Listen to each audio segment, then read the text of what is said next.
ውድ ቻናላችን ቤተሰቦች እንኳን ውድ ቻናላችን በደህና መጣችሁ። አሁንም ሊቨርፑልን በተመለከቱ ዘገባዎች ተመልሼ መጥቻለሁ። በሰዓት የምንመለከታቸው በሊቨርፑልና በከርቲስ ጆንስ መካከል የሚደረገውን ንግግር እንደቆመ እየተዘገበ ይገኛል። በተጨማሪም የቀድሞ የሊቨርፑል ግብ ጠባቂ የነበረው ፔፔ ሬና ሊቨርፑልን ወዲያውኑ መልቀቅ ፈልጌ የነበረ የሚል ነገርን ተናግሯል።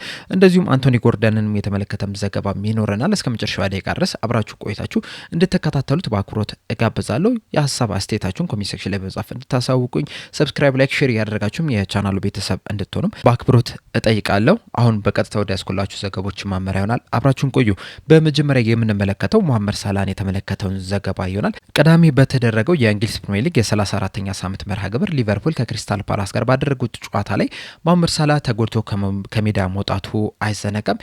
ይህም ጉዳት ደግሞ ከ2 እስከ 4 ሳምንት ድረስ ከሜዳ ሊያርቀው እንደሚችል የግብጽ ብሔራዊ ቡድን ፊዚሻን እየተናገሩ ይገኛሉ። እሳቸውም እንዳሉት ሆነ እንግዲህ ምናልባትም ከዚህ በኋላ በሊቨርፑል ማሊያ ላንመለከተው እንችላለን። እንደዚሁም የክሪስታል ፓላስ ጨዋታም የሊቨርፑል የመጨረሻው ጨዋታ ሊሆን ይችላል እያሉን ይገኛሉ። ከዚህ በኋላ እንግዲህ 4 ጨዋታዎች ብቻ ናቸው የቀሩት ከማንቸስተር ዩናይትድ፣ ከቼልሲ፣ ከአስቶን ቪላ እንደዚሁም ደግሞ ከብሬንትፎርድ ጋር የሚደረጉ ጨዋታዎች ናቸው። ጨዋታዎችን ስትመለከቱ በጣም አጓጉ የሚባሉ ናቸው። በእነዚህ ጨዋታዎች ላይ የመሐመድ ሳላህን ግልጋሎት አለማግኘት በጣም የሚያሳዝን ነው። ቢያንስ እንኳን 3ቱ ጨዋታዎች ቢያመልጡት አራተኛው ጨዋታ ላይ ቢገኝ በተለይ የአንፊልድ የመጨረሻው ከብሬንትፎርድ ጋር የሚደረገው ጨዋታ ላይ መሐመድ ሳላህ ቢኖር ለሱም በጣም ደስ የሚል ነው የሚሆነው። ለደጋፊዎችም በጣም በጥሩ ሁኔታ የሚሸኙበት አጋጣሚ ነው የሚሆንላቸውና በቶሎ እንዲመለስ እንግዲህ ምኞታችን ነው። በዚሁ ግን መሐመድ ሳላህን ካነሳን አይቀር ፖል ጆይስ ይዞት የወጣውን ዘገባ እንመልከት። እንደሚታወቀው መሐመድ ሳላህ በክረምቱ ሊቨርፑልን የሚለቅ ይሆናል። እንደ ፖል ጆይስ ዘገባ ከሆነ እንግዲህ መሐመድ ሳላህ ራሱ ነው ወደ ክለቡ በመሄድ ክለቡን መልቀቅ እፈልጋለሁ፣ መለያየት አለብን ያለው እያለን ይገኛል። አያይዞም እንደተናገረው ከሆነም እንግዲህ ይህንንም ውሳኔ እንዲወስን ያደረገው ከአሰልጣኝ አርነ ስሎት ጋር ጥሩ ሁኔታ ላይ አለመሆናቸው እንደዚሁም ደግሞ ወደ 3-4 የሚጠጉ ተከታታይ ጨዋታዎችን ተቀያሪ ወንበር ላይ ነበር የተቀመጠው። ከነዚህ መካከልም ጭራሽ ወደ ሜዳም ያልገባባቸውም ጨዋታዎች አሉና እነዚህ ደግሞ ጨዋታዎች ክለቡን እንዲለቅ እንዲወስን አድርጎታል። ከዛም ወደ ክለቡ ሄዶ ያለውን ሀሳብ እንዳለ ነግሯቸዋል። ከክለቡ ጋርም ምን መለያየት እንዳለባቸውም ነግሯቸዋል እንጂ ክለቡ አይደለም መሐመድ ሳላህ እንዲወጣ ያስገደደው የሚል መረጃን ፖል ጆይስ ይዞልን ወጥቷል። በዚህ ዙሪያ እንግዲህ ያላችሁን ሀሳብ እንዳለ ኮሜንት ሴክሽን ላይ በመጻፍ አሳውቁኝ። በመቀጠልም ጄምስ ፒርስ ይዞት የወጣውን ዘገባ ነው የምንመለከተው። እንደ ዘገባው መሰረት ከሆነ ሊቨርፑሎች ከዚህ ቀደም አንቶኒ ጎርደንን ለማስፈረም ከፍተኛ ፍላጎት አልነበራቸው። በቅርብም ይከታተሉትም ነበር። ነገር ግን በቀጣዩ የክረምቱ የዝውውር መስኮት ግን ይህንን ተጫዋች ለማስፈረም ምንም አይነት ፍላጎት የላቸውም፣ ምንም አይነትም ፕላን የላቸውም እያለን ይገኛል። ይህ መረጃ እንግዲህ ትንሽ ግራ የሚያጋባ ነው። በተለይ ደግሞ ሊቨርፑሎች ይህንን ተጫዋች ምን ያህል እንደሚፈልጉት ሲታወቅ፣ እንደዚሁም ደግሞ በቀጣዩ የክረምት የዝውውር መስኮት ሊቨርፑሎች ቢያንስ 2 የክንፍ አጥቂዎችን ማስፈረም አለባቸው። እነዚህ 2 የክንፍ አጥቂዎች ደግሞ በሁሉም ቦታ ላይ መጮት የሚችሉ ቨርሳታይል የሚባሉ 9 ቁጥር ቦታ ላይም በግራም በቀኝ ክንፍ ላይም መጮት የሚችሉ ተጫዋቾች እንዲሆኑ ነው የሚፈለጉትና ጎርደን ደግሞ ይህንን ነገር ማሟላት ይችላል። በተለይ በኒውካስል ዩናይትድ እንደተመለከት ነው 9 ቁጥር ቦታ ላይ ሲጫወት ተመልክተናል። በግራም በቀኝ ክንፍም ሲጫወት ተመልክተናል። እንደዚሁም አንዳንድ ጨዋታዎች ላይ 10 ቁጥር ቦታ ላይ ሲጫወት የተመለከትነው ተጫዋች ነውና ሊቨርፑሎች የሚፈልጉት አይነት ፕሮፋይል ያለው ተጫዋች እንደመሆኑ መጠን ይህንን ተጫዋች ለማስፈረም ምንም አይነት ፕላን የላቸው የሚል መረጃ መስማት ትንሽ ግራ የሚያጋባ ነው። በእርግጥ ቢፈልጉ ራሱ ይህንን ተጫዋች ማስፈረም አለብን ቢሉ ራሱ ኒውካስል ዩናይትዶች የሚጠይቁት ገንዘብ ምናልባትም እንዳያስፈርሙት ሊያደርጉት ይችላል። ከዚህ ቀደም እንግዲህ የተለያዩ መረጃዎችን ስትመለከቱ እስከ 100 ሚሊዮን ፓውንድ ድረስ ለዚህ ተጫዋች ይፈልጋሉ የሚል መረጃን ስንሰማ ነበረ። ሊቨርፑሎች ደግሞ በእርግጠኝነት ለዚህ ተጫዋች 100 ሚሊዮን ፓውንድ ያወጣሉ ብዬ አልጠበቅም። ማክሲመም ከወጡ እስከ 70 ሚሊዮን ፓውንድ ነው ሊያወጡ የሚችሉትና ይህንን ተጫዋች ማስፈረም አለብን ቢሉ እንኳን ራሱ ኒውካስል ዩናይትዶች በጣም ብዙ ገንዘብ ከጠየቁ ያስፈርሙታል ተብሎ አይጠበቅም። ነገር ግን ይህንን ተጫዋች ለማስፈረም ግን አሁንም ድረስ ፍላጎት አላቸው ብዬ አስባለሁ። በክረምቱም ተጫዋቹን ለማስፈረምም እንቅስቃሴ ሊያደርጉ የሚችልበት ከፍተኛ እድል አለ ብዬ ነው የማስበው። እናንተስ በዚህ ዙሪያ ያላችሁ ሀሳብ ምንድን ነው? ሀሳብ አስተያየታችሁን ኮሜንት ሴክሽን ላይ በመጻፍ አሳውቁኝ።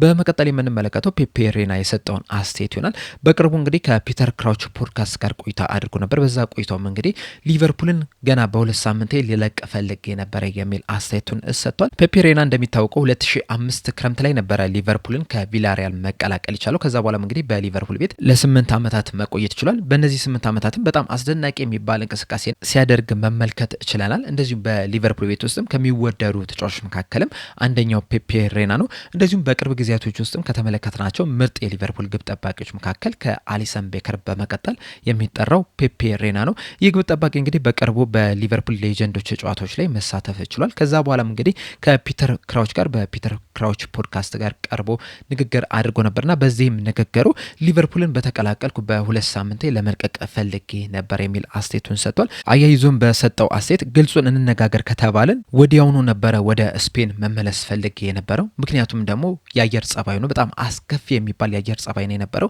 ለሁለት ሳምንታት ያህል በተከታታይ ዝናብም ሲዘንብም ነው የነበረውና ያ ደግሞ በጣም አስቸጋሪ አድርጎብኝ ነበርና በዛ ምክንያትም ገና በሁለት ሳምንቴ ከሊቨርፑል ለቅቄ ወደ ስፔን መመለስ ፈልጌ ነበረ። እንደውም በዛን ወቅት ላይ ለባለቤቴም እዚህ እንዴት 4 ዓመት መቆየት እንደምንችል እርግጠኛ አይደለም፣ ስለዚህ ብንመለስ ይሻላል የሚል ነገር ነግሬያት ነበረ። ነገር ግን እሷ ደግሞ ምንም ችግር የለውም ይህ የአየር ጸባይም ይቀየራል እናም ደህና እንሆናለን የሚል መልስን ነው የመለሰችልኝ። ነገር ግን ደግሞ ከዛ በኋላ ብዙም አልተሻሻለም፣ የአየር ጸባይም ተመሳሳይ ነው የነበረው። እንደዛም ቢሆንም ግን ቀስ እያልን ሁለተኛ ዓመት ቆየሁኝ። ከዛ በኋላ እንግዲህ ለ8 ዓመታትም በሊቨርፑል መቆየት ችያለሁ። በመቆየቴም በጣም ደስተኛ ነኝ። በጣም የሚወደድ ክለብ ነው፣ በጣም የሚወደድም ደጋፊ አላቸው፣ በጣም የሚወደድም ከተማ ነውና በዚህ ለ8 ዓመታት በመቆየቴ በጣም ደስተኛ ነኝ። የዚህ ታሪክ ባለቤትም በመሆኔ በጣም ደስተኛ ነኝ የሚል አስተያየቱን ሰጥቷል። በመቀጠል የምንመለከተው ከርቲስ ጆንስን የተመለከተውን ዘገባ ይሆናል። እንደ ፋብሪዞ ሮማኖ ዘገባ ከሆነ በዚህ ሰዓት ላይ በሊቨርፑልና በተጫዋቹ መካከል ምንም አይነት ስምምነት ላይ አልደረሱ። እንደዚሁም በዚህ ሰዓትም በመሀላቸው ሲደረግ የነበሩ ንግግሮችም እንደቆሙ ነው ፋብሪዞ ሮማኖ እየተናገረ የሚገኘው። አያይዞም እንደተናገረው ከሆነም እንግዲህ የተለያዩ ክለቦች ይህንን ተጫዋች ለማስፈረም ከፍተኛ ፍላጎት አላቸው። በፕሪሚየር ሊጉም ከፕሪሚየር ሊጉም ውጭ ያሉ ክለቦች ናቸው ፍላጎታቸውን ያሳዩት። እንደሚታወቀው በጃንዋሪ ዝውውር መስኮት ኢንተር ሚላኖች ይህንን ተጫዋች ለማስፈረም ከፍተኛ ፍላጎት ነበራቸው። አሁንም ግን ፍላጎታቸው አለ ተብሎ ነው የሚጠበቀውና ምናልባትም በክረምቱም ይህንን ተጫዋች ለማስፈረም እንቅስቃሴ ሊያደርጉ የሚችሉበት እድል አለ እያለን ይገኛል ፋብሪዞ ሮማኖ በዘገባው። በተጨማሪም ፖል ጆይስ ይዞት በወጣው ዘገባ መሰረት ከርቲስ ጆንስ ውሳኔ የሚያስተላልፍበት ቀን ደርሷል። ምክንያቱም ይህ ሲዝን እንደተጠናቀቀ በሊቨርፑል ቤት የሚያቆየው ኮንትራት 1 ዓመት ብቻ ነው የሚቀረው። ስለዚህ ውሳኔ ማስተላለፍ መቻል አለበት። በተለይ ደግሞ 25 ዓመቱ ላይ እንደመሆኑ መጠን በክረምቱ ቁጭ ብሎ ስለ ወደፊቱ ቢያስብና ውሳኔ ቢያስተላልፍም ያን ያህል የሚያስገርም አይደለም። ከርቲስ ጆንስ እንደሚታወቀው የዛው የሊቨርፑል ተወላጅ ነው፣ የሊቨርፑል ደጋፊም ጭምር ነውና የመጀመሪያ ፍላጎቱ የመጀመሪያው ምርጫው በሊቨርፑል መቆየት ነው። በተለይ ደግሞ የሊቨርፑል ወሳኝ ተጫዋች መሆን የሚችል ከሆነ በእያንዳንዱ ጨዋታ ላይ በቋሚነት መጀመር የሚችል ከሆነ በዛው በሊቨርፑል መቆየት ይፈልጋል። እንደምታስታውሱት ጃንዋሪ ወር አካባቢ ላይ 2026 ልክ እንደገባ አካባቢ ብዙ የመጮቻ እድል ሲሰጠው ነበር። በተከታታይም ጨዋታዎችን በቋሚነት ሲጀምር መመልከት ችለን ነበረ። በነዛ ጨዋታዎች ላይ ደግሞ በጣም ጥሩ የሚባል እንቅስቃሴን ማድረግ የቻለ ተጫዋች ነው የነበረው። እንደዚሁም የጨዋታ ኮከብም ተብሎ የተመረጠባቸውን ጨዋታዎች ነበሩ።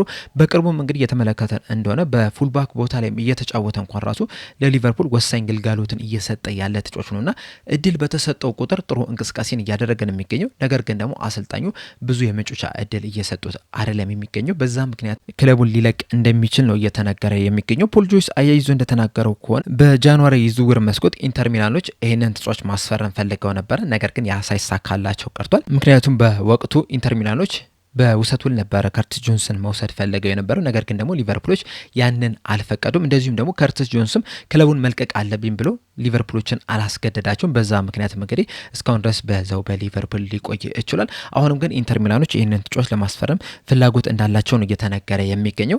ከኢንተር ሚላኖች በተጨማሪም ግን ቶተናሞችም በጃንዋሪ ዝውውር መስኮት ለማስፈረም ፍላጎት ነበራቸው። በቅርበትም እየተከታተሉት ነበረ። ነገር ግን በስተመጨረሻ ከከርቲስ ጆንስ ይልቅ ኮነር ጋላገር ይሻለናል ብለው ኮነር ጋላገርን ማስፈረም ችሏል። የከርቲስ ጆንስንም የዝውውር ጥያቄንም ማቅረብም ሳይችሉ ቀርቷል። ነገር ግን አሁንም ድረስ ይህንን ተጫዋች በቅርበት እየተከታተሉት እንደሆነ ነው እየተነገረ የሚገኘውና በክረምቱ የዝውውር መስኮት ሊቨርፑሎች የዚህን ተጫዋች ኮንትራት የማያራዝሙለት ከሆነ ምናልባትም ለዚህ ተጫዋች የተለያዩ ጥያቄዎችም ሲቀርቡ ልንመለከት የምንችልበት እድል እንዳለ ፖል ጆይስ በዘገባው እየተናገረ ይገኛል። ነገር ግን ሊቨርፑሎች ይህንን ተጫዋች ለመሸጥ ፈቃደኛ ናቸው ወይ የሚለው ነገር አብረን የምንመለከት ይሆናል። በተለይ አሁንም ድረስ በዛው በሊቨርፑል እንዲቆይ የሚፈልጉ የተለያዩ ሰዎች አሉና በዛ ምክንያትም ምናልባትም የውል ማራዘምም ሲፈርም ልንመለከት የምንችልበትም እድል አለ ብዬ አስባለሁ። እናንተስ በዚህ ዙሪያ ያላችሁ ሀሳብ ምንድነው? ከርቲስ ጆንስ በሊቨርፑል ቢቆይ ይሻላል ወይስ ቢሸጥ ይሻላል ብላችሁ ታስባላችሁ? ሀሳብ አስተያየታችሁ እንዳለ ኮሜንት ሴክሽን ላይ በመጻፍ አሳውቁኝ። ለአሁን ግን እኔ እዚህ ላይ አበቃው። እስከ መጨረሻው ደቂቃ ድረስ ስለተከታተላችሁኝ ከልብ አመሰግናለሁ። በቀጣይ በሌላ እስከምንገናኝ ድረስ ሰብስክራይብ፣ ላይክ፣ ሼር ማድረግ እንዳትረሱ። ቸር ያቆየን።